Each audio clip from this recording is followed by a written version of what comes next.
many people branded Muslims to be antichrist. No, we are not antichrist. If you do not believe, we Muslims do not believe that Jesus Christ is a prophet of God or a Messiah, we are not Muslim. We are not Muslim. Likewise, Moses, a Yahud, Moses, he's a Muslim. Jesus Christ was a Muslim in our Quran. Moses mentioned in the Quran also. How many times? 136 times.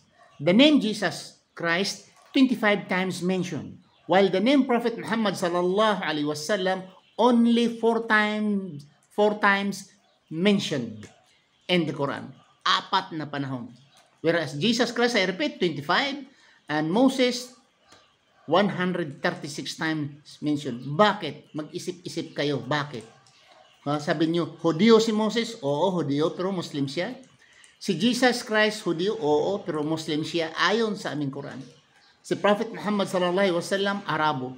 Kung ito ay sinulat talaga ng Arabo, ang mga writers were Arabs or who copied the Quran from the Bible were Arabs, why the name Prophet Muhammad sallallahu alaihi wasallam only 4 times mentioned, while Moses 136 times, Jesus 25 times? Isip kayo mga kapatid. Maraming salamat, paki-share mga kapatid.